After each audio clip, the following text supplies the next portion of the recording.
Halo guys, kembali lagi bersama gua Reza Putra Pratama di Sus TV Malam.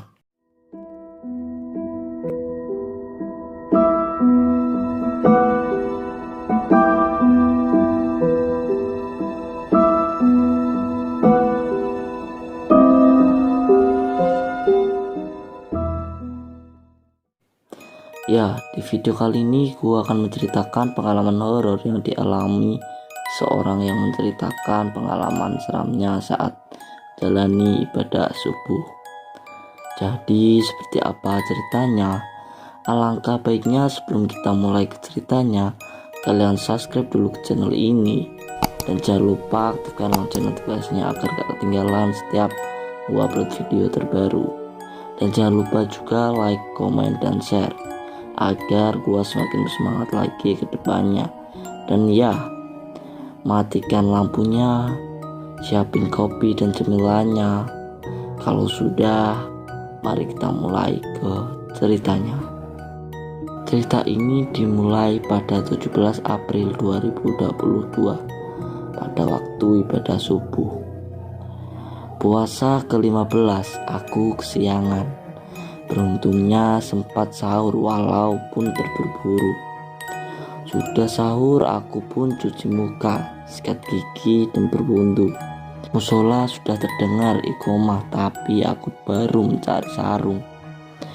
Calon ketinggalan 1 rakaat ini mah. Musolaku ini dekat dengan rumahku. Sesampainya di musola, ternyata sudah tidak bisa masuk saf karena sudah penuh. Aku berpikir untuk sholat di atas saja, pasti nggak ramai karena itu subuh, pikirku. Karena sudah mau masuk ruku, aku bergegas menuju tangga untuk naik ke atas. Pas mau injak tangga, saya tengok ke atas.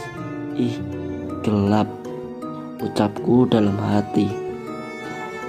Tangga pertama sampai kelima sudah mulai ragu. Apa pulang aja ya? Lalu diam dan berdoa karena posisi di tangga itu sudah gak nyaman perasaannya. Sedangkan ini mau sholat. Tibalah sampai di atas dan benar-benar gelap banget. Terus perasaan ragu mulai. Duh, kalau sholat gak khusyuk ya sayang dong ya. Apa diam dulu, tenangin diri biar gak kepikiran dan bisa khusyuk. Tapi mata udah mulai ngantuk juga sih sebenarnya.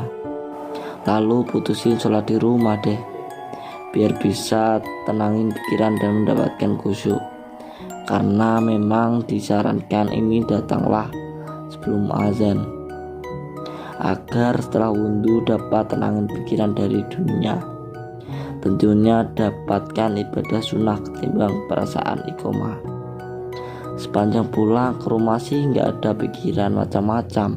Sampainya di rumah, ucap salam, lalu ambil sajadah.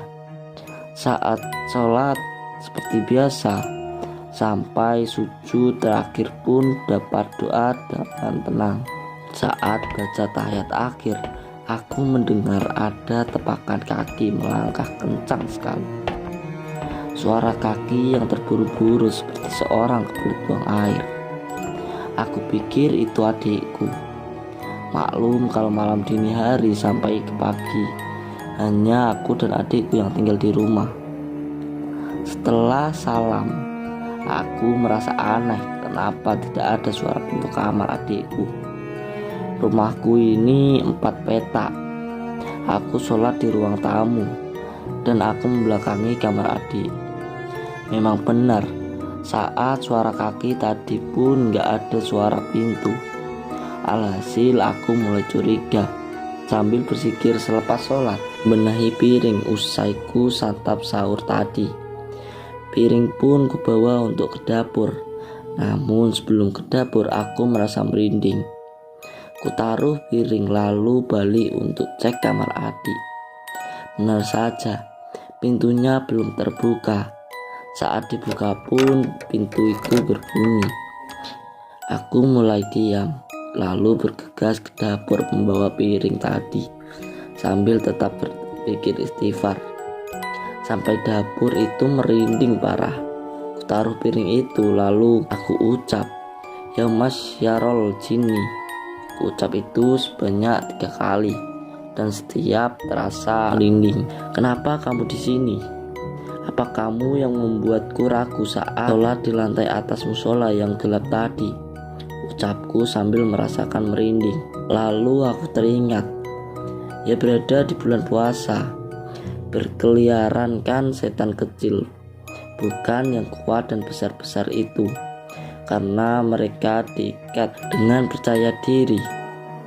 Bismillah, ya Mas Syaitan Jini, dengarkan ayat ini. Lalu kubacakan ayat-ayat Al-Quran. Itu tidak sampai 2 menit, merinding pun hilang. Bacakan setiap sudut kamar ayah dan dapur. Tiap ada merinding lagi. Kurasa cukup, lalu aku pun kembali duduk di ruang tamu.